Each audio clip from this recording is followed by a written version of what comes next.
কি সমস্যা? আমার একমাত্র সমস্যাটাই আপনি। আপাতত এখন আমার উপর থেকে উঠুন। এখন নয়, আমার আরো একটু ঘুমের প্রয়োজন। So don't disturb me teddy bear. বলেই অরির বুকের মাঝে আবার মুখ ডুবিয়ে দিল। এদিকে অরি লজ্জায় হাঁসফাঁস করছে, ইচ্ছে করছে একটা লাথি মেরে নিচে ফেলে দিতে, কিন্তু এখন রাগ দেখালে চলবে না। তার একটা উদ্দেশ্য আছে এবং সেটাতে সফল হতে হবে।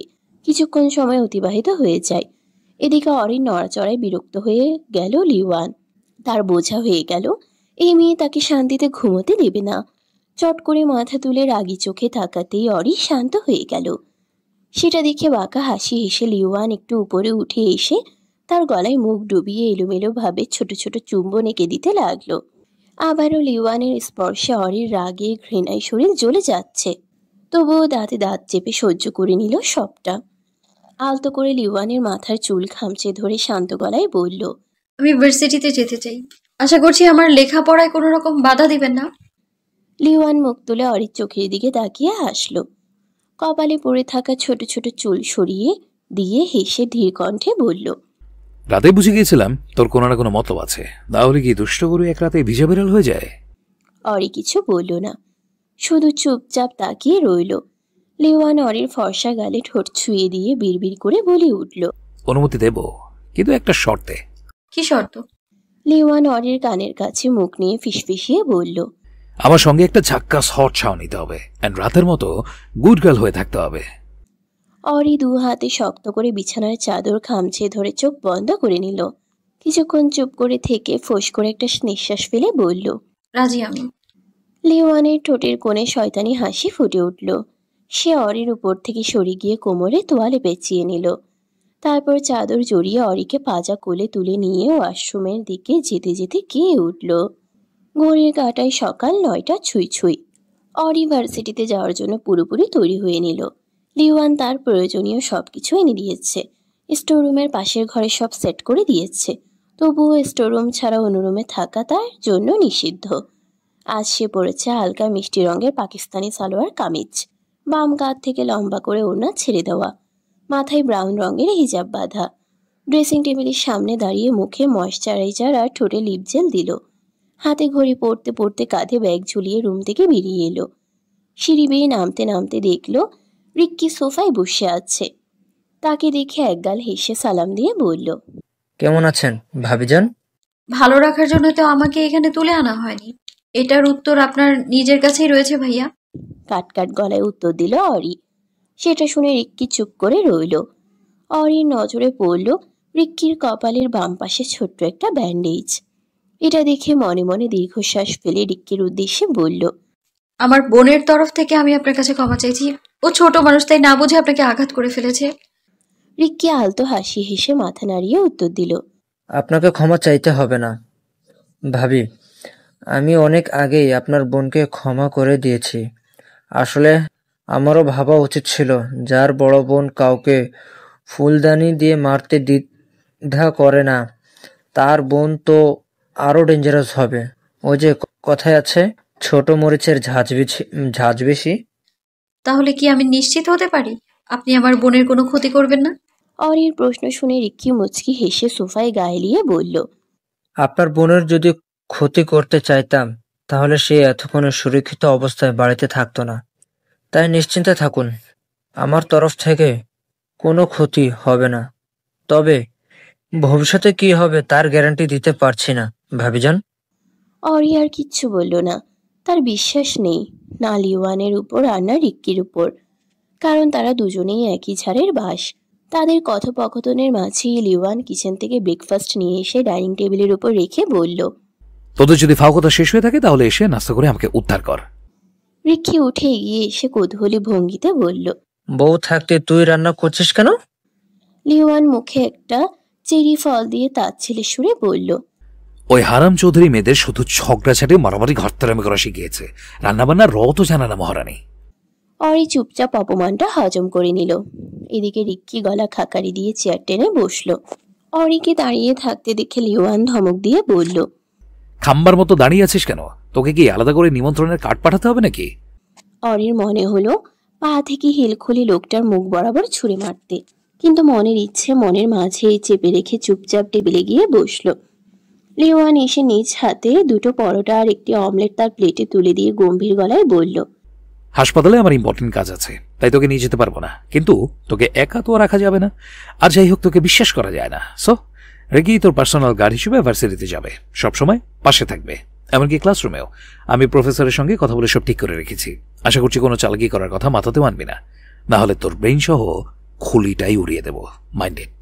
অরি শুকনো ঢোক গিলে মাথা নেড়ে সম্মতি দিল। চুপচাপ খেতে খেতে মনে মনে ভাবতে লাগলো এবার সে কি করবে। প্রায় 1 সপ্তাহ পর বাইরে বের হলো অরি, সেই সঙ্গে ভার্সিটিতে পা রাখলো। হাজার কষ্টের মাঝেও আজ তার একটু হলেও ভালো লাগছে। কতদিন পর সে তার বন্ধুদের দেখবে। আচ্ছা, তারা কি তাকে ভুলে গেছে, নাকি অভিমান করে আছে তার উপর? থাকাটাও অস্বাভাবিক নয়, পরিস্থিতিটাই তো এমন ছিল। এসব ভাবতে ভাবতে গেট পেরিয়ে ভেতরে প্রবেশ করলো অরি। শুধু একা সে নয়, বরং তার পেছনে রিক্কি সহ 5 জন গার্ড। রিক্কি গার্ডদের নিয়ে গেটের কাছে দাঁড়িয়ে অরির উদ্দেশ্যে বলল, ভাবি, আপনি ভেতরে যান, আমি একটু পর আসছি। অরি মাথা নেড়ে ভেতরের দিকে এগিয়ে গেল। আর রিক্কি গার্ডদের মেইন গেটে সজাগ থাকতে বলে আরো কিছু নির্দেশ দিয়ে সেও ভেতরের দিকে ঢুকলো। আরে অরিজে, এতদিন পর কেমন আছো? হঠাৎ করে কই থেকে একজন সামনে এসে প্রশ্ন ছুড়ে দিল। অরি প্রথমে হকচকিয়ে গেলেও পরক্ষণে সিনিয়র ভাই নাইমকে চিনতে পেরে নিজেকে সামনে নিল, সালাম দিয়ে বলল, আল্লাহ যেমন রেখেছেন তেমনই আছি ভাইয়া। আপনি কেমন আছেন? কিছুদিন ধরে ভালো ছিলাম না, তো এখন তোমাকে দেখে ভালো লাগছে। তা এতদিন কোথায় ছিলে তুমি?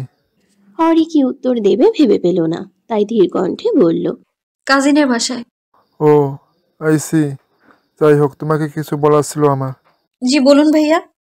নাইম আশেপাশে তাকিয়ে ঠোঁট ভিজিয়ে বলল, তুমি যেদিন থেকে এখানে ভর্তি হয়েছো সেদিন থেকে তোমাকে ভালো লাগতো আমার, কিন্তু শুধু ভালো লাগার জন্য কিছু বলিনি, কারণ নিজের অনুভূতি নিয়ে শিওর ছিলাম না। এভাবে তোমাকে দূর থেকে দেখতে দেখতে বছরের পর বছর কেটে গেছে। ধীরে ধীরে সেই ভালো লাগার ভালোবাসার পরিণত হয়েছে। অনেকবার চেষ্টা করেও তোমাকে বলতে পারিনি, তাই আজ বলছি, আমি তোমাকে ভালোবাসি। ওরি, তুমি কি আমার ফিউচার ওয়াইফ হবে? কথাগুলো শুনে অরির মাথা ঝিমঝিম করে উঠল। নাইমকে সে যথেষ্ট সম্মান করত, আর ভাইয়ের মতোই ভাবত, কিন্তু এখন এগুলো কি বলছে? অরি ভাবল, যাদের ভাইয়ের চোখে দেখে তারাই কেন ভাই থেকে সাইয়া হতে চায়। একজন তো ভাই থেকে জোর করে বড় হয়ে গেছে, আর এখন এই বেটাও সাইয়া হতে চায়। ধুর ধুর, তার জীবনটাই ফাটা কাঁঠাল। অরি নিজেকে সামলে নিয়ে কিছু বলার প্রস্তুতি নিতেই পেছন থেকে রিক্কির গলা ভেসে এলো, আজকালকার মডার্ন ছেলে হয়েও 3rd ক্লাসের মতো প্রপোজ করছো? তোমাকে তো নর্দমার পানিতে চুবিয়ে মারলেও রাগ কমবে না আমার। রিক্কিকে মাথা থেকে পা পর্যন্ত পর্যবেক্ষণ করলো। কালো স্যুটবুট পরা এক সুদর্শন যুবককে অরির পাশে দাঁড়িয়ে থাকতে দেখে কপাল কুঁচকে গেল।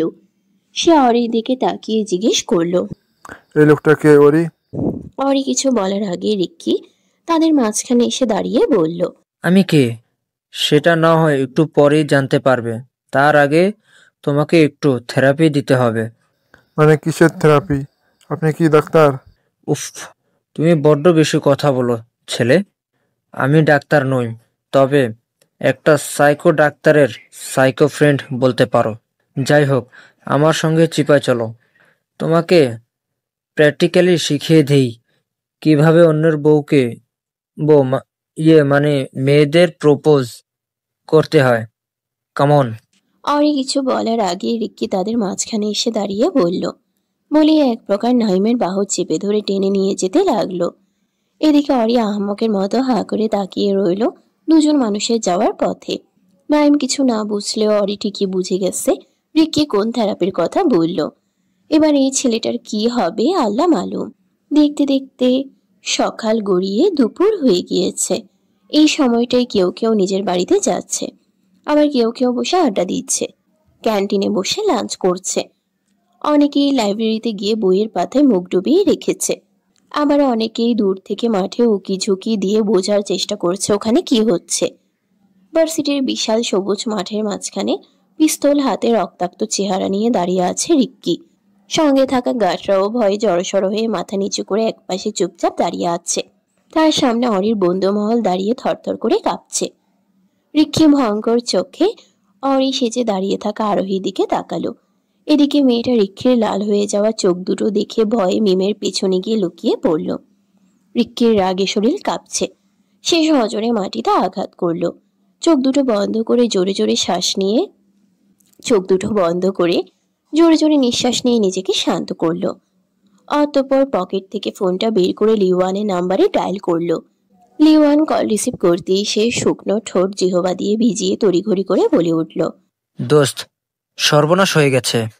অপর প্রান্ত থেকে লিওয়ানের কণ্ঠস্বর ভেসে এলো। কেন, কোথাও কটকেছিস নাকি? সিরিয়াস মুহূর্তে এমন কথা শুনে রিক্কি বিরক্তিকর ভাবে মুখ দিয়ে চবর্গীয় শব্দ উচ্চারণ করে বলল, আরে ধর বেটা, তুই যার হবু বউকে তুলে নিয়ে এসে বিয়ে করলি, সেই হারামের মেয়ে মিস্টার ইন্ডিয়া হয়ে গেছে। মানে? লিওয়ান বুঝতে না পেরে ভ্রুকুচকে জিজ্ঞেস করলো। সেটা শুনে রিক্কি ফোঁস করে একটা নিঃশ্বাস ফেলে বলল, মানে তোর ফিউচার বাচ্চার মা পালিয়ে গেছে। কথাটি লিওয়ানের কর্ণপাত হতেই সে ফোনের ওপার থেকে হুঙ্কার দিয়ে উঠল। হোয়াট? শহরের মেইন রোডে খুব স্পিডে গাড়ি চালাচ্ছে লিওয়ান চৌধুরী। তার পিছনে আরেকটি কালো রঙের গাড়ি তাকে অনুসরণ করে ছুটে আসছে। অতিরিক্ত রাগে তার হাত, ঘাড়, কপালে নীল রগগুলো ফুটে উঠেছে। লিওয়ান দাঁতে দাঁত চেপে হাই স্পিডে গাড়ি চালিয়ে যাচ্ছে ভার্সিটির উদ্দেশ্যে। গাঢ় বাদামি চোখ দুটো অসম্ভব রকমের লাল টকটকে হয়ে আছে। রিক্কির বলা কথাগুলো শুনে সে ইম্পর্ট্যান্ট সার্জারি ফেলে হাসপাতাল থেকে বেরিয়ে এসেছে। আসার পথে আরেকজন ডাক্তারকে কেসটা হ্যান্ডেল করতে বলেছে। আজ সে এতটাই উন্মাদ হয়ে আছে যে রাস্তার কোনো সিগন্যাল তাকে আটকাতে পারেনি। সবকিছু লন্ডভন্ড করে দিয়ে সে ছুটে আসছে। ভার্সিটির গেটে গাড়ি থামিয়ে হুড়মুড় করে ডোর খুলে বেরিয়ে এলো লিওয়ান। সঙ্গে পিছনের গাড়ি থেকে কালো পোশাক পরা 5 জন গার্ড বের হয়ে এসে তার পিছনে দাঁড়ালো। লিওয়ান বড় বড় পা ফেলে ভার্সিটির ভেতরে প্রবেশ করলো। অনেকে কৌতূহলী চোখে তার দিকে তাকিয়ে রইল। কেউ কেউ তো ভাবছে আজ যেন কোনো ভিলেন এন্ট্রি নিয়েছে ভার্সিটিতে। লিওয়ানের মুখে কালো মাস্ক থাকার কারণে কেউ তার মুখটা দেখতে পাচ্ছে না। ঘন বাদামি চুলগুলো এলোমেলো হয়ে কপাল ঢেকে আছে। তার চাল চলন আর ফিটনেস দেখিয়ে কয়েকজন মেয়ে হাবুডুবু খাচ্ছে। দুজন তো লুকিয়ে নিজ ফোনে ছবি তুলে রাখলো। আশেপাশে কি হচ্ছে না সেটা দেখার প্রয়োজন মনে করলো না লিওয়ান। তার মাথায় অরি নামের মেয়েটিকে ঘিরে ক্রোধের আগুন দাউ দাউ করে জ্বলছে। কত বড় সাহস মেয়েটার! তার কাছ থেকে পালিয়ে যেতে একটুও বুক কাঁপেনি। সেও আজ দেখবে ওই মেয়ের সাহস ঠিক কতটা, যে তার কথার খেলাপ করেছে। লিওয়ানকে ভার্সিটির মাঠে আসতে দেখে গার্ডরা ভয়ে কয়েক কদম পিছিয়ে গেল। লোকটা যে সাইকো, বউ পালিয়ে যাওয়ার কারণে তাদের মাথার খুলি উড়িয়ে দিতেও দুবার ভাববে না। লিওয়ান সোজা রিক্কির সামনে এসে দাঁড়ালো। হুট করে রিক্কির কলার চেপে ধরে হুঙ্কার দিয়ে বলে উঠল, তুই থাকতে ওই ফাকিং মেয়ে পালিয়ে যায় কিভাবে? ওয়াই? তোকে কি এখানে কাজ খাওয়ার জন্য বাড়িয়েছিলাম নাকি পাহারা দেওয়ার জন্য? ড্যামেট! বন্ধু নামক বসের রাগটা টের পেল রিক্কি। সে লিওয়ানের হাতের উপর হাত রেখে শান্ত গলায় বলল, রিল্যাক্স লিও, এখানে কি কি হয়েছে সব খুলে বলছে। তারপর যদি তোর মনে হয় আমার বেখেয়ালির জন্য ভাবি পালিয়েছে, তাহলে যা শাস্তি দিবি সেটা মাথা পেতে নেব। So don't worry, just relax. রিক্কিকে ছেড়ে দিল লিওয়ান। মাথা ঠান্ডা করার চেষ্টা করেও ব্যর্থ হলো। তার রাগে শরীর জ্বলছে। ইচ্ছে করছে সবকিছু এই মুহূর্তে ধ্বংস করে দিতে। তবুও ভেতরের কুৎসিত রূপটাকে চেপে রেখে অরির বন্ধু মহলের দিকে একবার তাকালো। তার শকুনের মতো ভয়ানক লাল চোখ দেখে মুহূর্তের মধ্যে কেঁপে উঠল আরোহী আর মিম। রাকিব ভয় পেলেও বাইরে প্রকাশ করল না। শিহাবের মধ্যে তেমন কোনো পরিবর্তন নেই। আগের মতোই তীক্ষ্ণ দৃষ্টিতে সবকিছু পর্যবেক্ষণ করছে।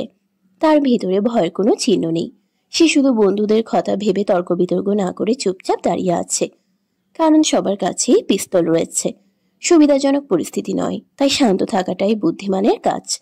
লিওয়ান সবার আপাত মস্তক পর্যবেক্ষণ করতে করতেই একজনের উপর চোখ আটকে গেল। সে এগিয়ে এসে মেয়েটির সামনে দাঁড়ালো। তীক্ষ্ণ দৃষ্টিতে তার জামার দিকে চেয়ে থাকলো। লোকটাকে সামনে আসতে দেখে ভয়ে গুটিয়ে গেল আরোহী। সে 2 হাতে খামচে ধরলো পাশে জড়সড় হয়ে দাঁড়িয়ে থাকা মিমের হাত। এই মেয়ে ভাবির সঙ্গে ড্রেস চেঞ্জ করে তাকে পালাতে সাহায্য করছে সবাই। এই একটা কারণেই প্রথমে বুঝতে পারিনি এখানে ভাবি নেই। এই মেয়েটাকেই ভাবি ভেবে চুপ ছিলাম। রিক্কির কথাগুলো শুনে লিওয়ান ক্ষিপ্ত চোখে তাকালো আরোহীর ভয়ার্ত মুখে। হাত দুটো মুষ্টিবদ্ধ করে দাঁতে দাঁত চেপে বলল, এখানে কি কি হয়েছে A to Z বল। রিক্ষি মাথা নাড়িয়ে এক নজরে সবাইকে দেখে নিয়ে বলতে শুরু করলো। ফ্ল্যাশব্যাক। অরি ক্লাসরুমে এসে বন্ধু মহলকে দেখতে না পেয়ে খুব হতাশ হলো। সে উল্টো দিকে ঘুরে নিরিবিলি বাগানের দিকে চলে গেল। এই জায়গাটাই তাদের কত স্মৃতি রয়েছে। তারা একটু সময় পেলেই এখানে এসে বসে আড্ডা দিত, গান গাইতো, কিন্তু এখন আর তেমন কিছুই নেই। অরি এসব ভেবে দীর্ঘশ্বাস ফেলল। সে উল্টো দিকে ঘুরতেই হঠাৎ কেউ একজন এসে তাকে পেছন থেকে ঝাপটে ধরল। অরি হকচকিয়ে উঠল, ঘাড় ঘুরিয়ে পেছনে তাকিয়ে দেখল সেটা মিম। অরি ঠোঁটের কোণে এক চেলতে হাসি ফুটে উঠল। সে খেয়াল করলো আরোহী, শিহাব ও রাকিব তাদের দিকেই ছুটে আসছে। মিম প্রাণপ্রিয় বান্ধবীকে ছেড়ে তাকে নিজের দিকে ঘুরিয়ে নিল। হাত দুটো চেপে ধরে বিচলিত কণ্ঠে বলল, অরে অরে, তুই তুই তুই এতদিন কোথায় ছিলি জানিস? আমরা কত খুঁজেছি তোকে, কিন্তু কোনো সন্ধান পাইনি। আর আর তুই কেন ভরা বিয়ের আসর থেকে অন্য কারোর সাথে চলে গেলি? তুই না সোহরাব ভাইকে ভালোবাসতিস? তাহলে হঠাৎ করে কেন এমন করলি? এক নাগারে কথাগুলো বলে থামলো মিম। এতক্ষণে বাকি বন্ধুরাও এসে উপস্থিত হলো। তাদের চোখে মুখেও প্রশ্নের ছাপ। এদিকে মিমের মুখে এমন কথা শুনে অরি যেন আকাশ থেকে পড়ল। অবাক হয়ে জিজ্ঞেস করলো, আমি কেন অন্যজনের সাথে যাব? অরি থেকেও তার বন্ধুরা বেশি অবাক হলো। আরোহী ভ্রুকুচকে বলল, তাহলে ওই চিঠি যেটা তুই রেখে এসেছিস নিজ ঘরে? অরি অবাকের উপর অবাক হয়ে বলল, কিসের চিঠি? কার চিঠি? আমি কোনো চিঠি লিখিনি, আর না নিজ ঘরে রেখে এসেছি। আমাকে তো... বলতে গিয়েও থেমে গেল অরি। ওয়েট ওয়েট, তার বন্ধুরা কি বলল? সে চিঠি রেখে অন্যজনের সাথে চলে এসেছে? কিন্তু এমনটা তো হয়নি, বরং তাকে অচেতন করে তুলে নিয়ে যাওয়া হয়েছিল। তাহলে এমনটা কেন বলছে ওরা? এর মধ্যে কি কোনো ঘাবলা রয়েছে যেটা তার অজানা? অরি নিজ মনে বিড়বিড় করল। কিছুতেই দুয়ে দুয়ে চার মিলাতে পারছে না। সে কৌতূহল মেটাতেই বলে উঠল, তোরা এমনটা কেন বলছিস? আমি কিসের চিঠি রেখে এসেছি? অরির কথায় আরেক দফা অবাক হলো সবাই। শিহাব কপাল কুঁচকে সবটা বলল অরিকে। সে চলে যাওয়ার পর ঠিক কি কি ঘটেছিল চৌধুরী ম্যানশনে সবটা শুনে অরি কয়েক কদম পিছিয়ে গেল। নিজের তাল সামলাতে না পেরে নিচে পড়ে জিতে নিলেই আরোহী ও মিম চমকে উঠে তাড়াহুড়ো করে অরিকে ধরল। অরি হাঁটু ভেঙে সবুজ ঘাসের উপর বসে পড়ল। তার চোখ দুটো দিয়ে অঝরে অশ্রুধারা ঝরছে। তার জন্য তার পাপা হার্ট অ্যাটাক করেছে। সবার সামনে দুই পরিবার অপমানিত হয়েছে। এইসব ভেবেই বুকটা ফেটে যাচ্ছে অরির। সে জানতো এমনটাই হবে, কিন্তু এতদূর এগিয়ে যাবে যার ফলে পাপা অসুস্থ হয়ে যাবে এটা কল্পনাও করেনি সে। আজ আবারও ওই নিকৃষ্ট পুরুষের উপর ঘৃণা বেড়ে গেল। তার জীবন, পরিবারের সম্মান সবকিছু শেষ করে দিয়েছে ওই জানোয়ার রূপী অমানুষটা। অরি হঠাৎ করেই দু হাতে মুখ ঢেকে শব্দ করে কেঁদে উঠল। তার সুন্দর জীবনটা এক ঝটকায় ভেঙে চুরে মাটির সঙ্গে মিশিয়ে দিয়েছে। অরির বন্ধু মহল চমকে উঠল তাকে কাঁদতে দেখে। তারা লাস্ট কবে এমন দৃশ্য দেখেছে মনে করতে পারল না। অরি যথেষ্ট স্ট্রং পার্সোনালিটির একজন মেয়ে। সে কোনো কষ্টে বা আঘাতে সহজে ভেঙে পড়ে না, বরং উঠে দাঁড়ানোর চেষ্টা করে। আজ তাকে এমন করে কাঁদতে দেখে হতবাক হয়ে গেল সবাই। আরোহী ও মিম পাশে বসে দুজন দুদিক থেকে জড়িয়ে ধরল অরিকে। এতদিন পর প্রিয় মানুষদের আলিঙ্গন পেয়ে ভেঙে পড়ল অরি। দিন দুনিয়া ভুলে হাউমাউ করে কেঁদে উঠল সে। তার কান্না দেখে মিম আরোহীও কেঁদে দিল। শিহাব এগিয়ে এসে অরির সামনে হাঁটু গেড়ে বসল। অতঃপর অরির চেহারা থেকে হাত দুটো সরিয়ে নিয়ে শান্ত গলায় জিজ্ঞেস করলো, কি হয়েছে ররি? তুই কাঁদছিস কেন? প্লিজ এমন করে কাঁদিস না, আমাদের কষ্ট হচ্ছে তো। অরির কান্নার বেগ থেমে এলেও সে ফোপাচ্ছে। রাগী বসে জানতে চাইল। অরি নাক টেনে তার ছেলে সুরে বলল, আমি কারোর সঙ্গে পালিয়ে যাইনি, বরং আমায় কিডন্যাপ করে নিয়ে যাওয়া হয়েছিল। অরির কথাটা যেন সেখানে ছোট্ট একটা বাজ পড়ার মতো কাজ করলো। সবাই এক প্রকার চেঁচিয়ে বলে উঠল, হোয়াট? অরি আবারও তার ছেলে হাসলো। বড় একটি নিঃশ্বাস ফেলে তার সঙ্গে ওই রাতে কি কি হয়েছিল সবটাই খুলে বলল সবাইকে। শুধু লিওয়ানের অত্যাচার ও জোর জবরদস্তি করার কথাগুলো বাদে। সবটা শুনে যেন চারজনের মাথায় পুরো আকাশটাই ভেঙে পড়ল। তারা এমনটা হবে সেটা কল্পনাও করতে পারেনি। অরি আরো কিছু বলতে চাচ্ছিল, ঠিক তখনই তার নজর পড়ল রাকিবের পিছনে। ঠিক এদিকেই হেঁটে আসছে। তাকে দেখে অরি চোখ মুখ মুছে নিচ থেকে উঠে দাঁড়ালো। তার সঙ্গে মিম আরোহীও উঠে দাঁড়ালো। আরে ভাবিজান, আপনি এখানে? আর আমি পাগলের মতো পুরো ভার্সিটি খুঁজছিলাম, যাই হোক, চলুন এখান থেকে, আপনার ক্লাসের সময় হয়ে গেছে। অরি ধীর কণ্ঠে বলল। আপনি যান, আমি এদের সঙ্গে যাচ্ছি। রিক্কির কপালে ভাঁজ পড়ল। তীক্ষ্ণ দৃষ্টিতে সবার আবাদ মস্তক পর্যবেক্ষণ করে নিয়ে অরি দিকে তাকালো। অরি হয়তো তার চাহনি বুঝতে পেরেছে, তাই সে মিহি কণ্ঠে বলল। এরা আমার বন্ধু মহল। অরির কথা শেষ হতেই রিক্কি শক্ত গলায় বলে উঠল। সরি টু সে ভাবিজান, আমি ব্যতীত অন্য কারোর সঙ্গে থাকার পারমিশন নেই আপনার। সো চলুন এখান থেকে। মুহূর্তের মধ্যে সবাই রেগে গেল। তারা কিছু বলতে যাবে তার আগেই অরি অসহায় চোখে তাকিয়ে ইশারায় মানা করলো। সে চুপচাপ মাথা নিচু করে রিক্কির পিছু পিছু চলে যেতে লাগলো, আর পিছনে ফেলে গেল 4 জন অসহায় চোখে তাকিয়ে থাকা মানুষকে। ভার্সিটিতে আজকে সবচেয়ে বাজে অনুভূতি হচ্ছে অরির। সে ক্লাসের ফার্স্ট বেঞ্চে একা বসে আছে। তার সামনে রিক্কি আরামে পায়ের উপর পা তুলে চেয়ারে বসে থেকে নজর রাখছে। তার পাশে একটু দূরে রিক্কির মতো একজন গুন্ডা এখানে নেই বললেই চলে। এদিকে অরির বন্ধুমহল রাগে গজগজ করছে। তারা একসাথে বসতে চেয়েছিল, কিন্তু রিক্কি ধমক দিয়ে অরিকে সামনে নিয়ে চলে এসেছে। অরি বারবার অসহায় মুখে তাদের দিকে তাকাচ্ছে। বাকি ছাত্রদের তেমন কোনো কিছু হয়নি, বরং এত হ্যান্ডসাম ব্যক্তিকে চোখের সামনে দেখাকে কেন্দ্র করে অনেক মেয়ে গদগদ করছে। তাদের চারিদিকে কোনো নজর নেই। উল্টো দরজার কাছে গালে হাত দিয়ে বসে থাকা সুদর্শন যুবকের দিকে এক নজরে তাকিয়ে আছে অনেকে। আর কেউ কেউ অরিকে হিংসার চোখে দেখছে। এদের কাণ্ড কারখানা দেখতে দেখতে রিক্কি এক প্রকার বিরক্ত হয়ে উঠেছিল। ইচ্ছে করছে কোমর থেকে পিস্তলটা বের করে সবার চোখ উড়িয়ে দিতে, কিন্তু লিওয়ানের কথা মনে পড়ায় কিছুই করতে পারল না। কারণ এখানে আসার আগে লিওয়ান কড়াভাবে নিষেধ করেছিল কোনো ঝামেলা না করতে। নিজের উপরও রাগ হচ্ছে রিক্কির। কেন যে আজ এত সেজেগুজে এসেছে, এখন এর ঠেলা যেন হাড়ে হাড়ে টের পাচ্ছে। বেশ কিছুক্ষণ পর ফিজিক্স ক্লাস শেষ হলো। অরি সহ বাকি সবাই ক্লাসরুম থেকে বেরিয়ে গেল। অরি বের হতেই শিহাব ইশারায় কিছু একটা বলল। সেটা বুঝতে পেরে আর চোখে রিক্কির দিকে তাকালো একবার, তারপর বাম দিকে ঘুরে সামনের দিকে হাঁটতে লাগলো। কিছুটা পথ এগিয়ে আসার পর হঠাৎ অরি থেমে গেল। চট করে পিছনে ফিরে রিক্কির দিকে তাকিয়ে দাঁত কিরমির করে বলে উঠল। আপনাকে কি আপনার বন্ধু আমার সঙ্গে ওয়াশরুমেও যেতে বলেছে? অরির মুখে এমন কথা শুনে রিক্কি ফোনের স্ক্রিন থেকে মাথা তুলে আশেপাশে তাকিয়ে দেখে লেডিস ওয়াশরুমের দিকে সে এগিয়ে এসেছে। এটি দেখে আহাম্মক বনে গেল। তৎক্ষণাৎ সে ফোনটি পকেটে ভরে তড়িঘড়ি করে বলল। সরি ভাবিজান, আমি খেয়াল করিনি। আপনি ফ্রেশ হন, আমি বাইরে রয়েছি। বলেই বড় বড় পা ফেলে চলে গেল রিক্কি। মনে মনে ফোনটাকে গালি দিতেও ভুলল না। এই ফোনটার জন্যই তো সে ভুল জায়গায় চলে এসেছে। ছি। রিক্কি চলে যেতেই অরি অন্য পাশ দিয়ে বাইরে বের হয়ে গেল এবং দেখতে পেল শিহাব, রাকিব, মিম ও আরোহী চিন্তিত মুখে দাঁড়িয়ে থেকে পায়চারি করছে। তারা তাকে দেখতে পেয়ে এগিয়ে এলো কাছে। অরি শুকনো ঠোঁটজোড়া ভিজিয়ে আশেপাশে তাকিয়ে বলল। যা বলো তাড়াতাড়ি বল, আমার হাতে সময় বেশি নেই। ওই সাইকোর বন্ধু আমার যদি দেখতে না পায়, তাহলে প্রতিটা ওয়াশরুম খুলে চেক করতেও দ্বিধাবোধ করবে না লোকটা। আরোহী কিছু একটা ভেবে চট করে বলল। অরি, তুই পালিয়ে যা, আঙ্কেলের কাছে চলে যা। তারপর তোর এসআই সাহেবকে সব কথা খুলে বল। তারপর ওই শয়তানকে জেলের রুটি খাওয়া। তাহলেই দেখবি ওই শয়তানটার মাথা থেকে তোর ভূত নেমে গেছে। অরি ভাবনায় পড়ে গেল। সে খুব করে চাচ্ছে একবার বাড়ি যেতে, সবাইকে এক নজর দেখতে, কিন্তু কিভাবে বের হবে? তার পিছনে যে লিওয়ানের সিসিটিভি ক্যামেরা নামক রিক্কি ঘুরঘুর করছে।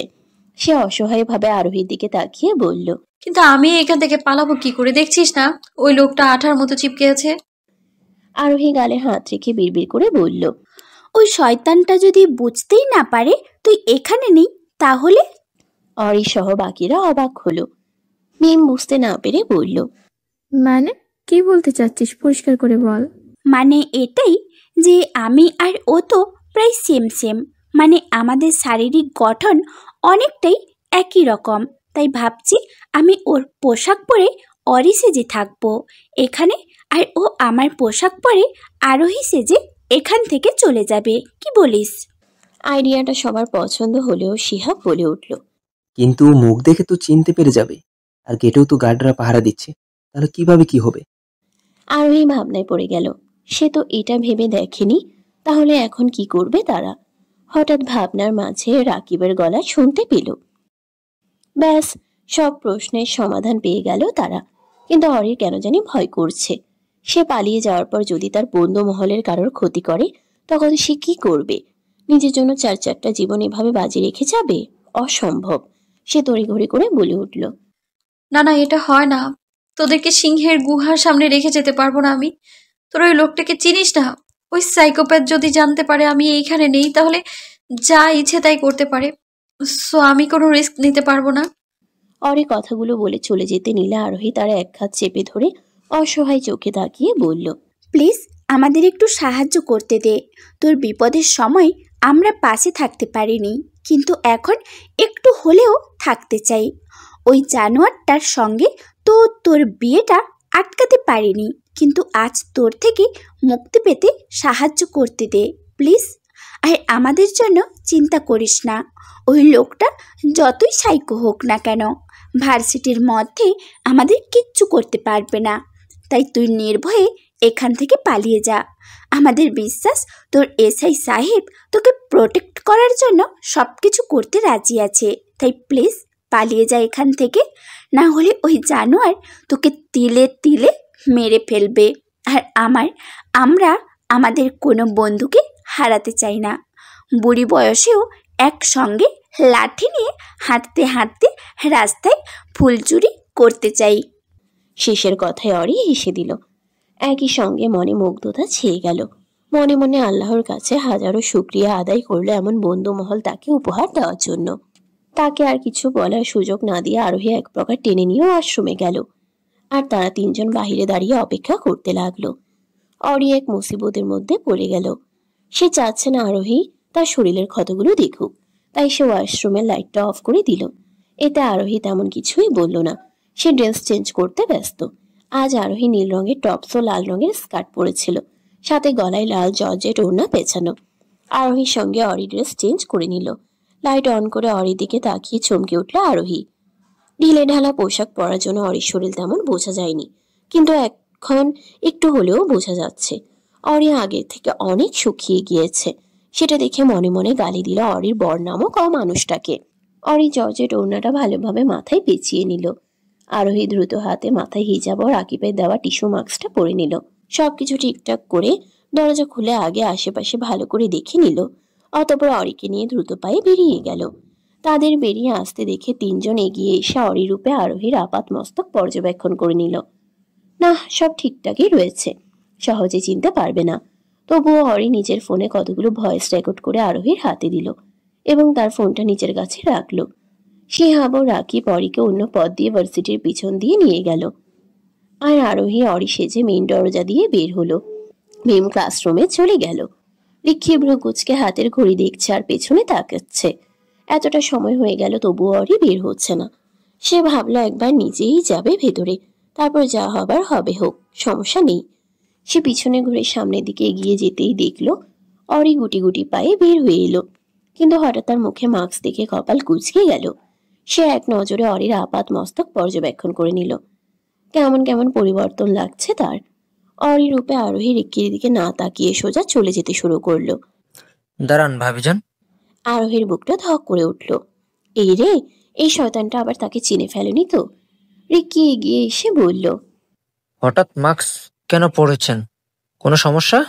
আরোহী মনে মনে স্বস্তি নিঃশ্বাস ফেলল। যাক বাবা, ধরা পড়েনি। অরির ভয়েস রেকর্ডের মধ্যে একটি চালু করলো এবং সেখান থেকে অরির কণ্ঠস্বর ভেসে এলো। আসলে ভাইয়া, ধুলোয় আমার অ্যালার্জি হয়। বাগানে যাওয়ার পর থেকে কেমন কেমন লাগছে, তাই মাস্ক পরেছি। আশা করছি এতে আপনার কোনো প্রবলেম নেই। রিক্কি আর কিছু বলল না। আরোহী বড় একটা নিঃশ্বাস ফেলে সেখান থেকে দ্রুত পায়ে চলে গেল। কিন্তু রিক্ষির মনে কোথাও না কোথাও একটা খটকা থেকেই গেল। সাবধানে অরি।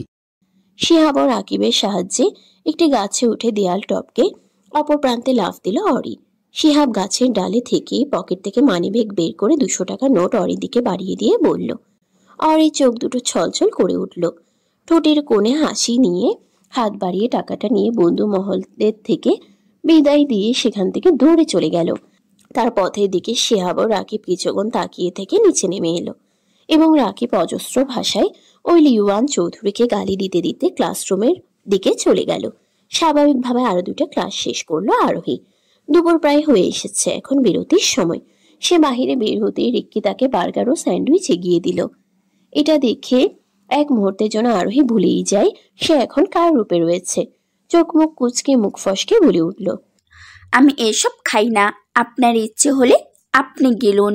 বলে সে সামনের দিকে হেঁটে গেল, কিন্তু কিছু নিচে পড়ে যাওয়ার শব্দে পিছনে ঘুরে তাকাতেই ভয়ে আঁতকে উঠল। অরির কণ্ঠে অন্য মেয়ের কণ্ঠস্বর শুনে রিক্ষির হাত থেকে খাবার সহ পানির বোতলটা পড়ে যায়। হঠাৎ করে চেহারায় হিংস্রতা ফুটে উঠল, আর 1 মিনিটও নষ্ট না করে কোমর থেকে পিস্তলটা বের করে তার দিকে নিশানা করে গর্জে উঠল,